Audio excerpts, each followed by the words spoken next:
Здравейте, фишинг маняци и приятели!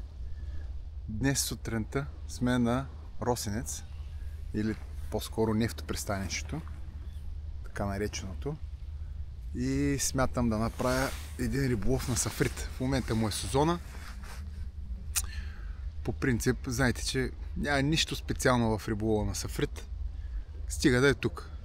Има ли го, да ви кажа, нищо особено няма. Риболова смятам да го направя с каяк. Единственото, което трябва малко да се съобразявате с времето. Все пак не е много приятно да ви думкат по-големи вълни с него, въпреки че специално тази машинка е доста стабилна. По-специалното при този каяк е, че е двуместен, има двойна педална система и може да си влизаме двама човека с него. В момента да и си чакам екипажчето. По-забавно е. Има лакардийка, джагара-джугара и двама човека едновременно могат да ловят. Това е малко по-специалното с този каяк на хоби. Тъй като сме с него, а не с нормална лодка, сме си направили по-къси чипарета. С по-малки въдички.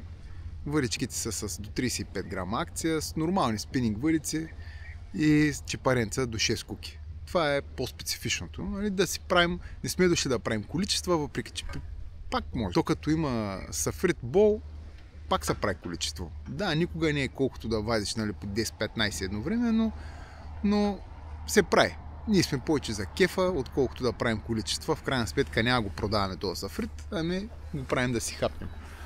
Даже ето го в момента екипажа пристига. Другия екипаж.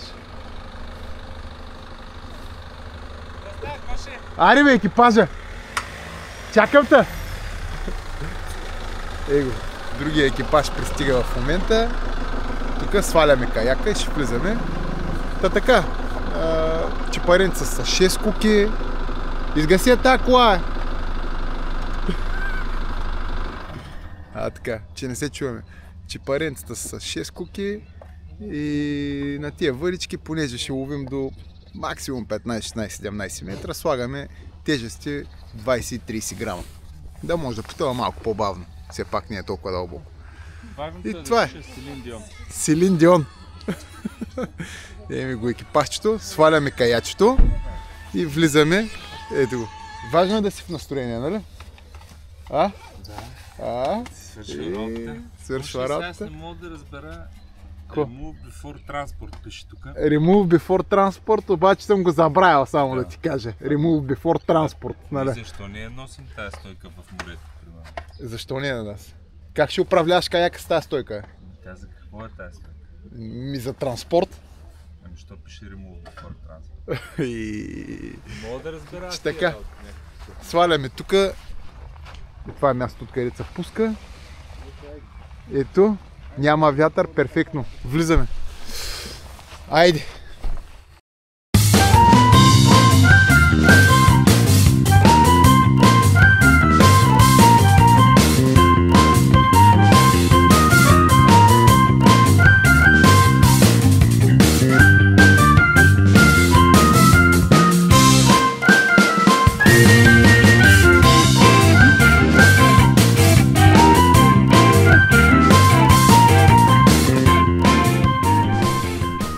Ето ги сега, чипаренцата. Специално тия чипаренца са много добре направени. Изляти са с геолак отпреди, рибя кожа имат, фосфорче, с което свети, и ламенци. Направо това чипаредет вече е извадил, не говоря в момента, това чипаредет предния път е извадил 5,5 кг, не е мръднало. Не е мръднало. Както казва майстора, ще умра гладен, ако продавам само такива. Това са ни специалните чипаренца. Ето, готови сме. Въдичката е диалунка. Диалунка 7,35. Това е една от най-яките въдици, с които съм ловил.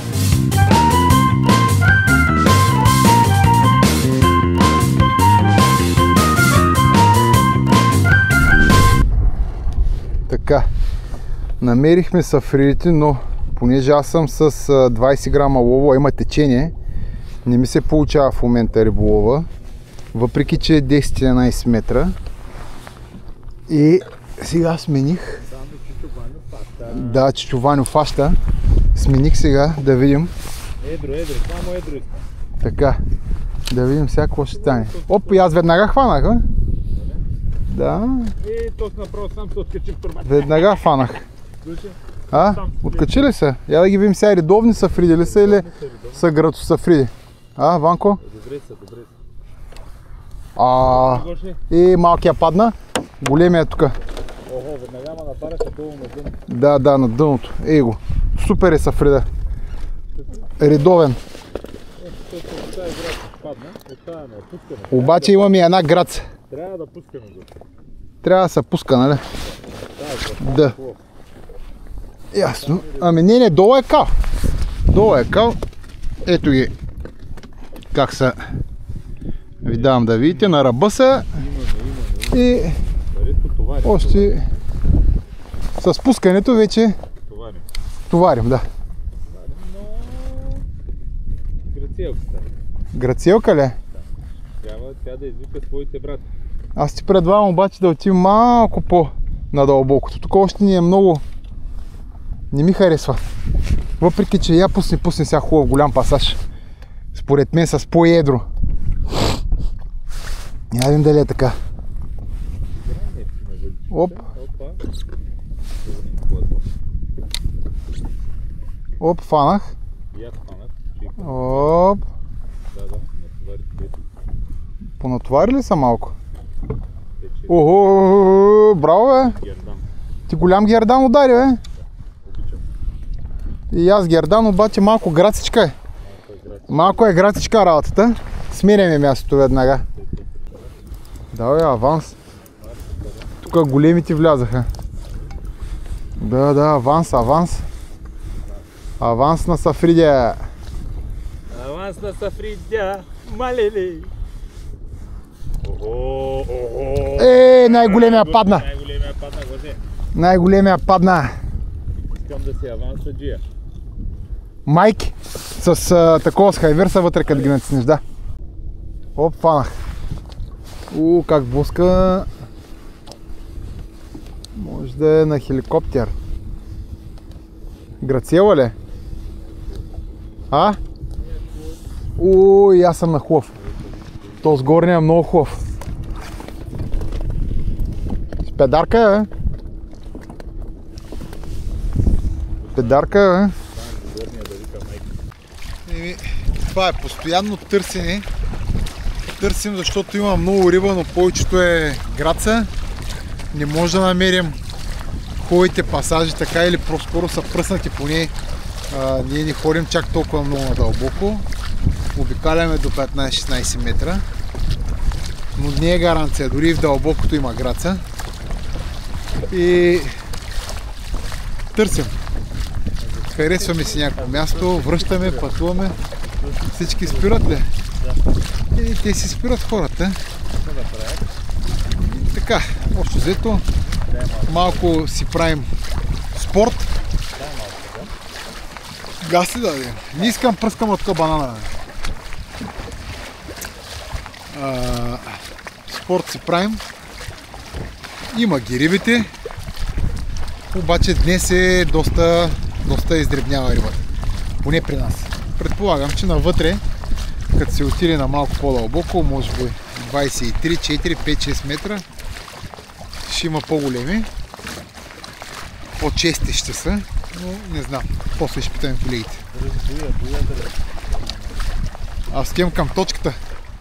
Давай, Ванко! 1, 2, 3, 4 големи! Браво, бе, машина! Браво, Ванко! Големи сафриди фащаме. Вие какво става? Направо ни издържат. Потопи ми диалунката! Ай, стига направо! Ге.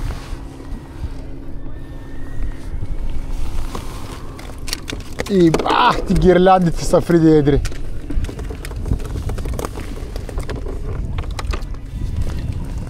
Направо са гармеш.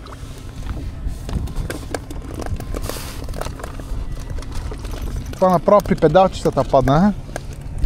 Направо моите при педалите падна.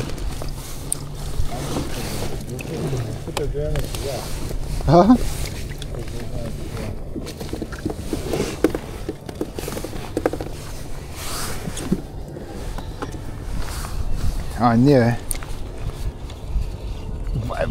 Вай, какво става? Какво става, човек? Стига!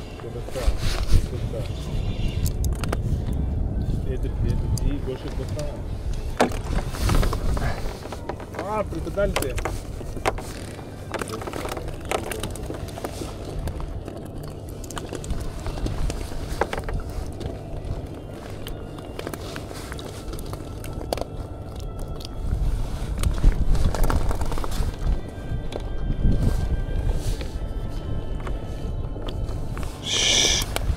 Ванко, страшни са фриди, човек.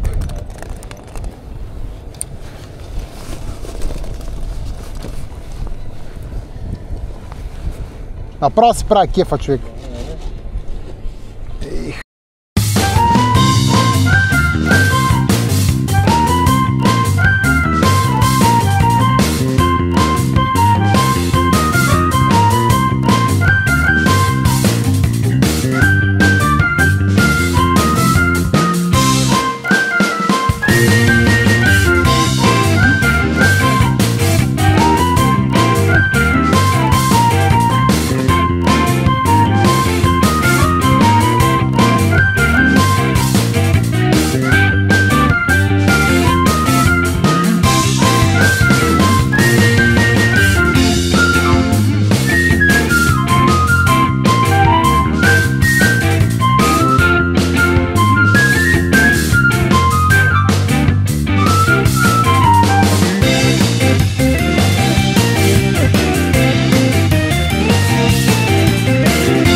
Какво става, човек?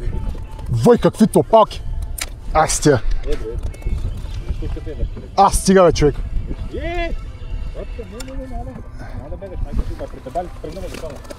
Какви с тия топалки, обясни ме?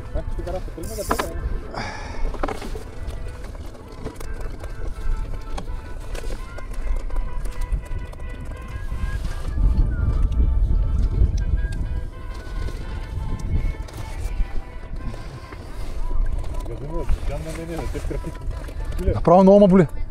Интересно, тя ръката ми се хваща, бе. Да не получавам удар, бе, човек. Коя ръка, лявата? Дясната. Дето тук напрягам постоянно, то бах ти спорта, човек. Бах ти патканите. Стига. Голям бой. И бах ти боя, човек. Стига, бе.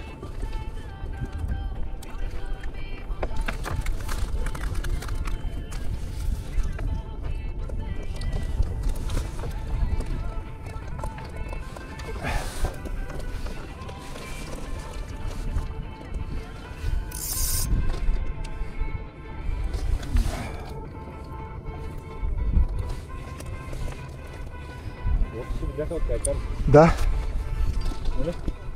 Така. Това е, приятели. Правим вече около 2 часа и половина риболов.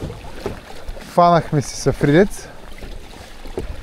И леко сега излизаме. Ето го нефтеното пристанище. Ванко тук пасаж. Дай да пробваме да видим какво ще стане. Го пасажчето. Спираме. Да видим. Хоп.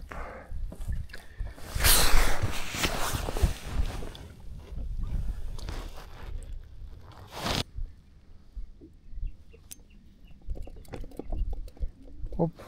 Фанах. Че не е лоша май, или е хеликоптер. То се добре. То се много добре. Хайманичка е, да. Видя го аз пасачето. И това е. Добре. Приключихме и вече е време за почивчица.